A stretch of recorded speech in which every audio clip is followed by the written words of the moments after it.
오늘 설교 말씀은 갈라디아서 6장 12절에서 15절입니다. 함께 같이 찾아서 공독하도록 하겠습니다. 갈라디아서 6장 12절 15절입니다. 지난주에는 어떤 말씀을 나눴냐면 서로 짐을 지는 그리스도인이 되어야 된다 라는 말씀을 나눴는데, 특별히 죄의 짐을 서로 져주고 또 서로가 자기 자신에 대해서 짐을 져야 되는데 자만하지 말아야 된다라는 말씀을 그래서 말씀을 드렸습니다. 오늘은 갈라디아서 6장의 마지막 내용이 될 것 같은데, 갈라디아서 6장의 말씀을 마지막 바울의 이 고백의 말씀을 통해서 십자가만 자랑하는 그런 삶을 어떻게 살아야 될 것인가라고 하는 부분들을 함께 나누려고 합니다.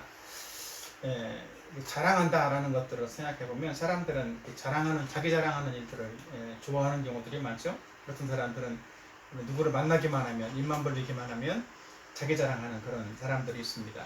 자기 자신의 어떤 학벌이든지 또 성공담, 또 경험, 또 아니면 자기의 외모를 자랑한다든지, 또 남자들 같은 경우는 군 생활에 있었던 어떤 일들을 입에 침이 마르도록 자랑하는 그런 경우도 있습니다. 특별히 요즘 군대에서는 그런다라고 합니다. 예전에는 군대에서도 여자친구하고 혼전 성관계를 하는 것에 대해서 자랑했던 그런 사람들이 많이 있었는데, 요즘은 동성애를 하는 것에 대해서 자랑하는 사람들이 있다라고 하니까 시대가 참 많이 이상해졌죠. 근데 왜 자랑하는 것 같아요? 입만 열면 자기 자랑을 하는 사람들의 속마음은 어떨까요? 속마음은 교만한 마음 때문이라는 거예요. 교만한 사람의 마음 속에는 수치심이나 열등감이 있다라고 해요. 그래서 수치심이나 열등감을 반대로 방어하기 위해서 자기 자랑을 하게 되는데, 그 수치심이나 열등감을 숨기기 위한 방어 기제를 작동해서 자기 자랑으로 표현된다라는 것을 심리학자들은 말을 하고 있습니다. 그런데 그리스도인들은 무엇을 그럼 자랑해야 되는가라고 하는 것이지요. 그리스도인들은 하나님을 자랑하고 또 그리스도를 나타내는 일에 힘써야만 한다라는 거죠. 그렇지 않으면 우리는 망하는 인생이 될 수가 있다라는 거예요. 근데 우리나라에도 보면 그리스도를 자랑하지 못하게 법으로 막으려는 그런 사람들이 요즘 일어나고 있어요. 요즘 보면 우리나라에도 사회주의 좌파 성향을 가진 국회의원들이 그런 사람들을 중심으로 해서 어떤 일들을 하고 있냐면, 포괄적 차별금지법을 만들려고 지금 계속 몇 년 동안 지금 그런 일들을 계속 지금 하고 있는데, 이 포괄적 차별금지법 이것을 하게 되면 실제로는 우리가 예수 그리스도를 십자가를 드러내는, 자랑하는 그런 일들을 하지 못하게 되어진다는 것입니다. 그러니까 차별금지법이 통과가 되면 어떤 일이 생기는 줄 알아요? 기독교인으로서 자기 소신을 가지고 어떤 발언을 할 수도 없고, 심지어 십자가 목걸이를 하고 다닐 수도 없는 그런 시대가 되기도 한다는 것입니다. 그리고 하나님을 아버지라고 부를 수가 없다라는 거예요. 왜? 아버지는 남성 명사이기 때문에 남성형을 쓰지 않아야 된다. 그러면 성경을 다 바꿔야 되는 일이 생기는 것이고, 결국은 성경을 말살해버리는 그런 일들을 하려는 그런 의도를 가지고 있다라는 거예요. 이런 일들이 이미 이제 벌써 10여 년 전부터 유럽과 미국에서 그런 일들이 또 일어나지고 있기 때문에, 지금 우리나라에서 그런 일들이 일어나는 것들은 다른 이제 유럽이나 미국에서는 이제 그런 일들의 피해를 이미 당해봤고 그런 결과를 경험을 해봤기 때문에, 아직 법을 통과하지 않은 한국은 그렇게 하지 말아라, 이제 이렇게 이런 경고들을 많이 해주고 있습니다. 실제로 포괄적 차별금지법이 되어지면 남자를 여자가 아니다 이렇게 표현을 해도 안 된다는 거예요. 그리고 이제 나중에는 화장실도 남녀 화장실을 구분하면 안 된다. 그래서 공통 화장실을 써야 되기도 하고, 실제로 영국에서는 2006년도에 이제 차별금지법이 통과되어졌는데, 그 이후부터 4살 유치원생 아이들에게서부터 동성애나 성전환은 정상적인 것이다라고 가르친다라는 거예요. 그 책에 다 그렇게 나와 있다고. 그것이 평등한 것이다 라고 가르치고 있고, 또 그런 생각을 하지 않으면 선생님들이 너 벌 줄 거야 이렇게 얘기를 한다는 거죠. 그러니까 오히려 그 평등하다라는 것들을 강조함으로써 오히려 그 반대의 생각들을 오히려 말살시키는 어떤 작용을 한다는 것이죠. 역차별을 하는 거죠. 그러니까 그렇기 때문에 이런 것들을 가르치지 않으면 교사가 될 수도 없고 간호사도 될 수가 없다라는 거예요. 특별히 이런 것들에 대해서 반대적으로 얘기를 하고 설교를 하면 목사님은 붙잡혀가고 법원에서 이제 목사의 자격을 박탈당하는 그런 일도 재판을 통해서 벌어지게 된다는 것입니다. 그리고 4살, 5살 먹은 아이가 나도 성전 안 하고 싶어 이렇게 부모한테 자기 의사를 표현을 했을 때, 예를 들어서 부모가 안 된다라고 하면 부모가 처벌을 받는다는 거예요. 그래서 이런 차별금지법은 사실은 교회를 말살시키려고 하는 그런 의도에서 나오는 법이고, 나중에는 성경을 금지된 책으로 만들어서 정말 성경 말씀대로 살지 못하도록 하는, 또 성경을 전하지도 못하게 하는 그런 일들을 만들려고 하는 그런 사람들의 의도에서 생겨진 거라는 거죠. 그래서 정말 성경 말씀대로 살려면 이제는 이런 법이 통과된 나라, 만약에 우리나라가 그런 법이 통과되면 우리나라에서 못 사는 거예요. 그런 법이 없는 다른 나라에 가서 살아야만 한다라는 것이죠. 실질적으로 지금까지 이제 미국을 포함해서, 미국도 2015년도에 차별금지법이 통과되었다라고 하는데, 미국을 포함해서 전 세계 지금 36개국이 차별금지법을 지금 찬성하고 있고, 근데 대부분의 그 35개국 대부분이 OECD 국가라는 거죠. 그래서 오히려 전 세계적인 흐름이 되어버렸다는 거예요. 최근에 파리올림픽도 봤죠? 파리올림픽 개막식 할 때 봤습니까? 많은 동성애자들, 또 성전환 자들이 나와서 또 공연을 하면서 어떤 성전환이나 동성애에 대해서 오히려 그것을 아무런 문제가 없는 것처럼 홍보하는 그런 영상들을 보기도 하고, 심지어 레오나르도 다빈치의 어떤 최후의 만찬 그림을 패러디해서 성전환한 사람들이 쭉 이렇게 어떤 글자 모양을 해서 그 자리에 앉아가지고 어떤 모양을 하는 그런 어떤 그런 모습들도 공연을 하기도 했습니다. 그러니까 이것이 프랑스가 얼마나 성적으로 또 타락했는지 이런 모습들을 보여주는 그런 모습이라는 것이지요. 근데 이 법이 통과된다라고 하면 우리 기독교인들은 사실은 실질적으로는 역차별을 받으면서도 역차별을 받는다라고 말할 수 없는 그런 상황이 되어버린다는 것이죠. 그리고 실질적으로 우리는 그리스도의 십자가를 더 이상 자랑할 수 없는 그런 나라가 되어버린다는 거예요. 그래서 이번 주에 지난주에죠, 우리 교단에서도 총회를 했었는데, 총회를 하면서 10월 27일 507주년을 맞는 종교개혁 주일에 차별금지법을 반대하는 200만 성도 연합집회를 참여하기로 총회에서 결정을 했어요. 우리 총회뿐만 아니라 통합 측, 또 합신, 고신 이런 장로교단도 다 그렇게 총회에서 결의를 했고,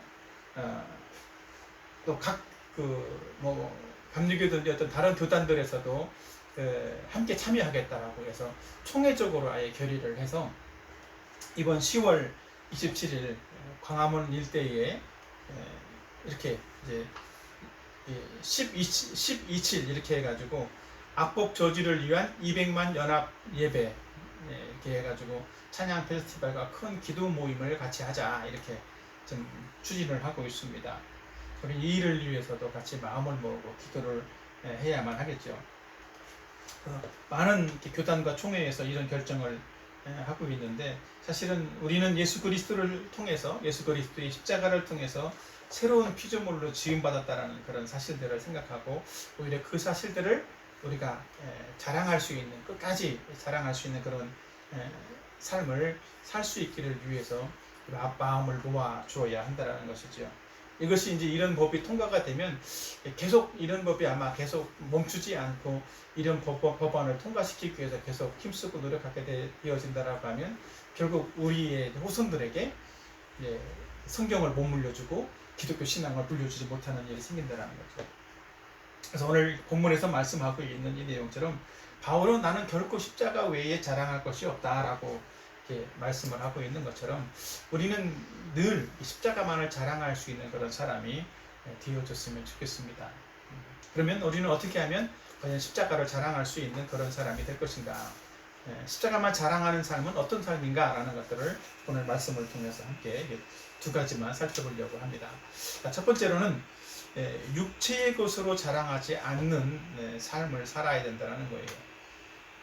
육체의 것으로 자랑하지 않는 삶이다라는 거죠. 자, 갈라디아 6장 12절, 13절을 같이 한번 보도록 합니다. 시작. 무릇 육체의 모양을 내려 하는 자들이 억지로 너희에게 할례를 받게 함은 그들이 그리스도의 십자가로 말미암아 박해를 면하려 함뿐이라.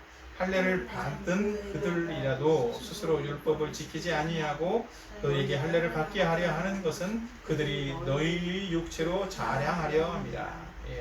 그러나 이 말씀의 요지는 뭐냐면 자랑할 것이 육체의 것밖에 없는 사람들은 육체의 것으로 자랑하게 된다는 거예요. 이 당시에 육체의 것을 자랑하려고 하는 사람들은 왜 자랑했다라는 거예요? 이 사람들은 영적인 생명이 없기 때문이라는 거죠. 영적인 생명이 없기 때문에 영적으로 죽어 있는 사람들이기 때문에 뭐예요?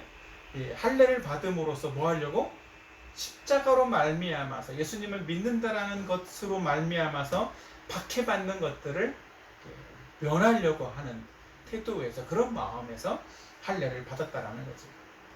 그러니까 정말 예수님을 믿는 사람, 십자가를 믿는 사람이라면 설령 박해가 온다라고 할지라도 당연히 그 박해를 받아들이고 두려워하지 않을 것인데 생명이 없는 사람들이기 때문에 이 박해를 면하기 위해서 할례를 받는 그런 사람이 되고 육체를 자랑하는 그런 삶을 살게 됐다는 거예요. 당시에 있던 이 사람들도 무늬만 그리스도인이었던 그런 아마 썬데이 크리스찬 같은 그런 사람들이었던 것 같아요. 이런 사람들은 영적으로 다 죽어있는 사람들이라는 거죠. 그렇기 때문에 내가 영적으로 죽어있다라는 것들을 오히려 드러내고 나타내는 어떤 그런 모습의 하나로 육체를 자랑하는 그런 사람들이 바로 있었다라는 거죠. 그러니까 요즘에도 사실은 그런 일들이 있죠. 육체를 자랑하는 많은 사람들이 있어. 근데 만약에 자기에게 정말 나에게 생명이 일주일밖에 안 남았다. 어떤 의사가 당신은 일주일밖에 못 삽니다 라는 판정을 내렸다면 그 사람은 무엇을 자랑할까? 그 사람은 자랑할 게 없는 거야. 죽음이 얼마 안 남았는데 건강을 자랑하겠어요? 아니면 자기 돈이 아무리 많이 있은들 그 돈을 자랑하겠어요? 그것은 자기에게 아무런 쓸모가 없는 거지.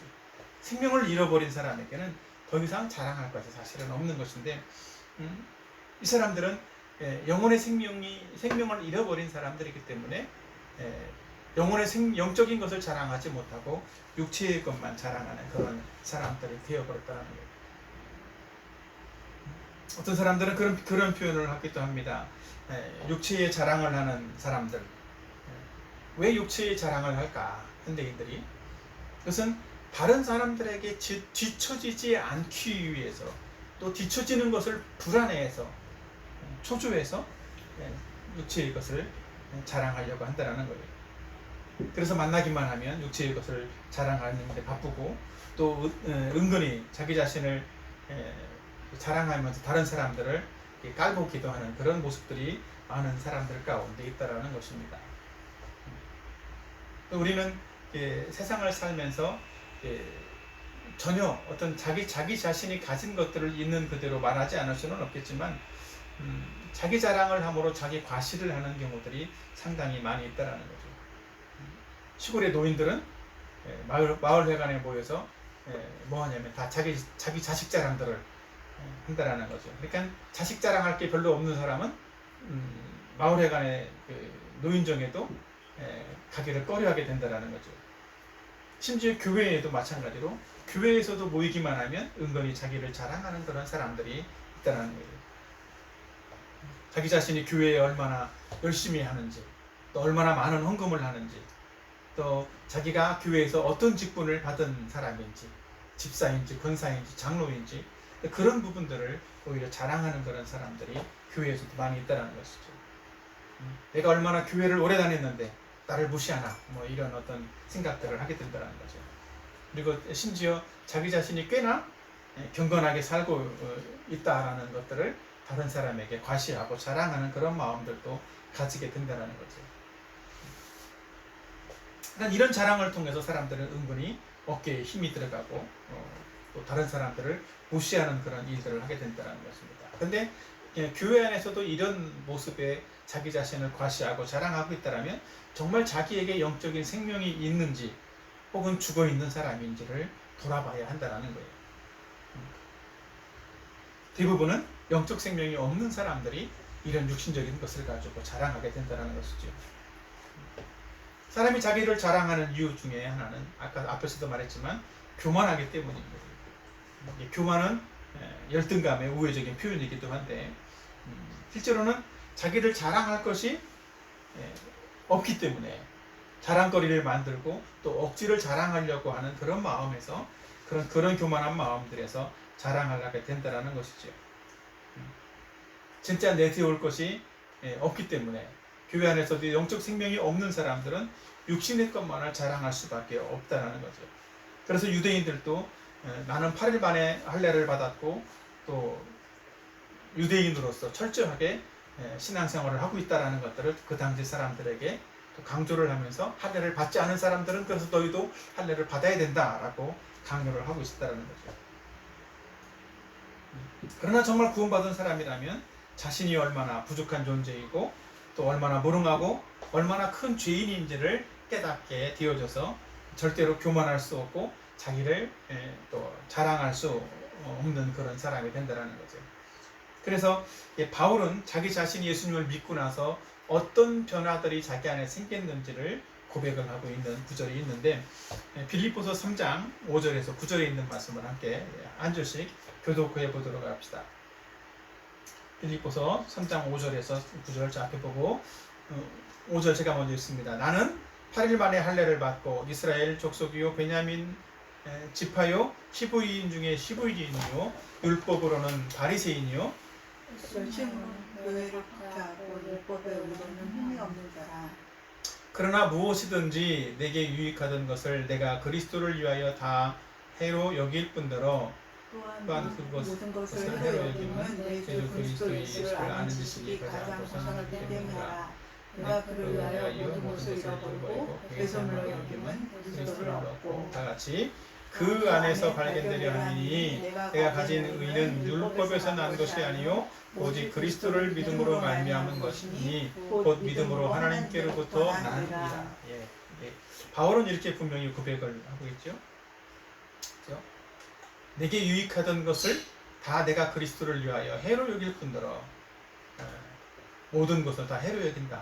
왜냐하면 예수 그리스도를 아는 것이 가장 고상한 것이기 때문에 그런 것들은 전부 다 잃어버리고 배설물로 여긴다라고 고백을 하고 있는 거죠. 그러니까 예수 그리스도를 믿고 나보니까 그동안 믿기 전에 본인이 자랑했던 8일 만에 할례를 받았고 이스라엘 족속이 베냐민 지파고 히브리인 중에 히브리인이고 바리새인이고 또 열심히 정말 해서 교회를 박해했던 의로운 사람이다. 율법에 의로는 흠이 없는 사람이다라고 생각했던 그 모든 것들이 전부 다 아무런 쓸모없는 배설물과 같은 것이구나. 그래서 그런 것들은 그런 자기 자랑을 하지 않는 사람이 되었다라는 거예요. 무엇만 자랑하게 됐다고? 오직 십자가의 예수 그리스도만. 내가 가진 의는 율법에서 난 것이 아니요 오직 그리스도를 믿음으로 말미암은 것이니 믿음으로 하나님께로부터 난 의다. 이 구원받은 것만을 자랑하는 그런 사람이 되었다라는 거죠. 예수 그리스도께서 우리를 대신해서 십자가에서 피 흘려주지 않았다면 우리는 다 이렇게 자기 자신의 육체만을 자랑하는 그런 사람이 되었겠지만 우리는 예수 그리스도께서 우리를 대신해서 피 흘려주신 사실들을 믿는 사람이라면 십자가를 자랑하는 그런 사람으로 변화되어야 한다는 것입니다. 아멘. 예. 두 번째로는 구원의 은혜를 즐거워하는 삶이어야 된다는 거예요. 십자가를 자랑하는 삶은 구원의 은혜를 즐거워하는 삶이어야 된다. 자, 갈라디아서 6장 14, 15절도 같이 한번 보겠습니다. 시작. 그러나 내게는 우리 주 예수 그리스도의 십자가 외에 결코 자랑할 것이 없으니 그리스도로 말미암아 세상이 나를 대하여 십자가에 못 박히고 내가 또한 세상을 대하여 그러하니라. 할례나 무할례가 아무것도 아니로되 오직 새로 지으심을 받은 것만이 중요하니라. 아멘. 예. 여기 보면 바울은 구원의 은혜를 즐거워하는 그것을 오직 새로 지으심을 받은 것만이 중요하다. 내가 구원받은 새로운 피조물이 된 것만을 나는 자랑한다라고 고백을 하고 있다는 것이죠. 그래서 우리 주 예수 그리스도의 십자가 외에는 내가 결코 자랑할 것이 없다. 십자가 때문에 내가 새로 지음받았기 때문에. 그래서 자기 자신을 구원하신 십자가의 은혜만을 자랑하는 그런 삶을 사는 것이 십자가를 자랑하는 삶이라는 거죠. 이것은 십자가를 자랑하는 것은 말이 아니라 행동으로 드러나야 한다는 것이죠. 그래서 마음의 태도, 또 삶의 태도로 이것은 분명히 드러나야 되는 것이죠. 그것은 날마다 겸손하게 하나님의 은혜를 의지하는 그런 삶으로 드러나야 되고 십자가 은혜를 늘 감사하는 그런 삶으로 드러나고 하나님의 은혜를 의지하는 그런 삶으로 드러나야 된다는 거예요. 그래서 매일매일 삶을 살면서 구원받은 감격 가운데 살아가는 그런 사람이 되어야 한다는 것입니다. 많은 사람들이 교회 다니는 사람들 가운데 많은 사람들은 십자가 목걸이나 귀걸이를 하고 다니는 경우들을 많이 봤죠. 또 차 유리창에도 십자가를 붙이고 다니기도 합니다. 이것은 십자가를 자랑하는 그런 방법 중에 하나일 수 있어요. 나는 그리스도인이라는 사실들을 다른 사람들에게 드러나는 것이죠. 근데 십자가를 하고 다니면서 차에 십자가를 붙이고 다니면서 그의 삶은 전혀 아니라면 그 십자가를 자랑하는 것이 아니라 오히려 십자가를 모독하는 사람이 될 수 있다는 거예요. 옆에도 그림이 있지만 교회에도 보면 많은 교회들이 교회 예배당에 십자가를 붙여 있죠. 왜 교회에 십자가를 붙여놓을까요? 그 이유를 생각해 본 적 있나요? 교회에 십자가를 붙여놓는 것은 그리스도인들이 교회에 오는 그리스도인들이 너희는 원래 죄인인 그런 존재라는 사실들을 잊지 말고 기억하라는 그런 의미로 사실을 붙여놓는 거예요. 십자가를 보면서 자신을 위해서 죄 있는 자신을 위해서 십자가에 죽으신 예수님을 기억하라는 거죠. 그래서 자기 자신은 죄인이었지만 예수님 때문에 십자가에서 못 박혀 죽으신 예수님 때문에 구원받은 그런 존재에 불과하다는 것들을 기억하라고 십자가를 교회에 붙여놓는 거예요. 우리는 예수님이 우리를 대신해서 십자가에 죽으셨다는 사실들을 믿음으로써 의롭게 되었기 때문에 우리는 일평생 십자가만을 자랑하는 그런 사람이 되어야 되는 것입니다. 우리 자신을 드러내는 자랑하는 그런 교만한 사람이 아니라 늘 십자가의 은혜를 자랑하고 내가 하나님의 은혜로 말미암아서 구원받은 그런 사람이 되었다는 것들을 자랑하면서 오히려 우리의 삶으로 내가 예수 그리스도 중심의 그런 그리스도 중심의 삶을 사는 것들을 통해서 그리스도를 자랑하고 십자가를 자랑하는 그런 사람이 되어야 된다는 것입니다. 그렇게 할 때 우리의 삶에서 그리스도가 드러나고 그리스도의 십자가가 드러나는 그런 삶이 되는 것입니다. 여러분은 구원받은 그 구원의 감격이 여러분에게 있습니까? 정말 구원의 감격이 있는 사람이라면 하나님을 사랑하는 사람이 되는 거예요. 십자가를 자랑하고 십자가를 드러내는 그런 삶을 실제로 살게 되겠죠. 우리를 대신해서 십자가에서 못 박혀 죽으신 그 예수님을 사랑하고 그 예수님을 위해서 살아가는 그런 삶이 되어야만 한다는 것입니다. 로마서 5장 8절에도 보면 그런 말씀이 있어요. 우리가 아직 죄인 되었을 때 그리스도께서 우리를 위하여 죽으심으로 하나님께서 우리에게 대한 자기의 사랑을 확증하셨느니라 이렇게 말씀했습니다. 하나님께서 우리를 사랑하셨기 때문에 우리를 사랑하셔서 몸소 자기를 십자가에 내어주셨기 때문에 하나님은 우리를 말로만 사랑한 것이 아니라 행위로서 우리를 향한 자기 자신의 사랑을 확증해 보여주셨기 때문에 우리 역시 마찬가지로 하나님을 사랑하는 그런 사랑의 마음들을 우리의 행위로 삶으로 또 말씀에 순종함으로써 하나님께 보여드리는 것, 그것이 십자가를 자랑하는 그런 삶이라는 거죠. 그래서 정말 십자가를 자랑하는 사람은 세상 사람들이 자랑하는 것, 그것이 그리스도인들에게 내게 아무것도 없을지라도 나는 예수님만 있으면 된다라는 그런 고백을 할 수 있는 사람인 거예요.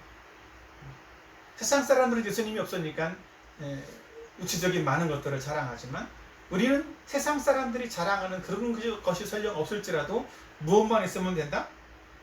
예수님만 있으면 된다라는 그런 고백을 할 수 있어야 된다는 것이죠. 심지어 세상 사람들에게 인정받지 못한다 할지라도 하나님이 나를 사랑해 주시고 나를 인정해 주시고 나를 하나님 자녀로 삼아 주셨다라는 그것만으로도 만족할 수 있는 그런 사람이 되어야 된다는 거예요. 그러니까 내가 구원받았다라는 그 사실을 생각해보면 더 이상 바랄 것이 없는 그런 삶을 살아야 된다는 것이죠. 그렇기 때문에 우리는 주님을 사랑하는 삶을 살고 주님이 기뻐하는 삶을 살고 또 구원의 은혜를 기뻐할 수 있는 그런 삶을 살게 된다는 것입니다. 그래서 구원받은 사람은 의무감이 아니라 정말 마음에서 우러나는 그런 마음으로 구원의 은혜를 감격하고 또 정말 기뻐서 주님을 사랑하는 그런 삶을 살아야만 한다는 것입니다. 이런 고백을 이사야 선지자가 고백을 하고 있는데 이사야 선지자는 마치 구원의 기쁨은 신랑 신부의 기쁨으로 결혼하는 신랑 신부의 어떤 모습의 비유를 하고 있는데 같이 한번 마지막 성경 구절입니다. 같이 한번 읽어보도록 하겠습니다. 이사야 61장 10절입니다. 시작. 내가 여호와로 말미암아 크게 기뻐하며 내 영혼이 나의 하나님으로 말미암아 즐거워하리니 이는 그가 구원의 옷으로 내게 입히시며 공의의 겉옷을 내게 더하시니 신랑이 사모를 쓰며 신부가 자기 보석으로 단장함 같게 하셨습니다. 이 말씀이 무슨 의미인지 이해가 되죠? 자기 자신이 하나님으로 말미암아 기뻐하고 또 구원의 옷을 입혀주신 것으로 참 기뻐하는데 그것은 마치 신랑 신부가 예복을 입은 것처럼 결혼하는 신랑 신부가 예복을 입고 슬퍼하는 신랑 신부는 없죠, 그죠?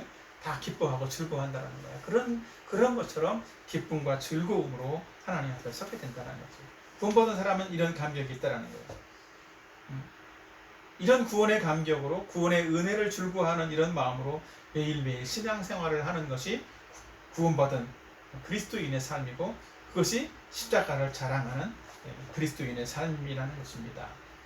오직 십자가에 못 박히셔서 우리를 구원하신 그 예수 그리스도 그분의 은혜를 기억하는 것, 그걸 감사하는 것, 그걸 자랑하는 것이 십자가를 자랑하는 것입니다. 예수 그리스도만이 우리를 구원하시는 하나님의 능력이시다 라는 사실들을 믿는 여러분이 되었으면 좋겠습니다. 그것이 우리를 구원하는 하나님의 그 지혜라는 사실들을 믿고 날마다 우리를 구원하신 예수 그리스도를 드러내고 또 우리의 삶을 통해서 우리의 어떤 신앙의 태도를 통해서 우리가 만나는 주변의 많은 비그리스도인들에게 예수 그리스도를 나타내고 증거할 수 있는 사람이 되면 좋겠어요. 그래서 많은 비그리스도인들이 나도 저 사람처럼 예수님을 믿고 싶다. 그런 원하는 마음들이 그들 안에 생겨질 수 있도록 그것은 그리스도인의 어떤 삶의 태도에서 마음에서부터 생겨지는 거예요. 그리스도인들이 세상 사람들과 똑같은 모습으로 무언가를 자랑하고 있고 그것을 추구하는 삶을 산다라고 하면 너나 나나 다를 바가 별로 없다. 그런 생각을 하겠죠. 그러나 세상 사람들이 추구하고 자랑하는 것을 더 이상 자랑하지 않고 자기를 구원하신 그 하나님 또 십자가만을 자랑할 수 있는 그런 사람이 된다면 세상 사람들도 많은 육체의 것을 자랑하다가 거기에 또 신물을 느끼고 거기에 어떤 한계를 느꼈을 때 결국은 돌아가야 될 것은 십자가밖에 없구나 라는 생각들을 해서 예수 그리스도를 믿는 쪽으로 오게 되어진다는 거죠. 그런 어떤 마음들이 우리가 만나는 모든 사람들 마음속에 생겨질 수 있도록 우리는 십자가를 자랑할 수 있는 그런 삶을 살아야만 하는 것입니다. 저와 여러분이 십자가를 자랑하는 그런 마음으로 매일매일의 삶을 살아가는 저와 여러분이 되기를 예수님의 이름으로 축원합니다.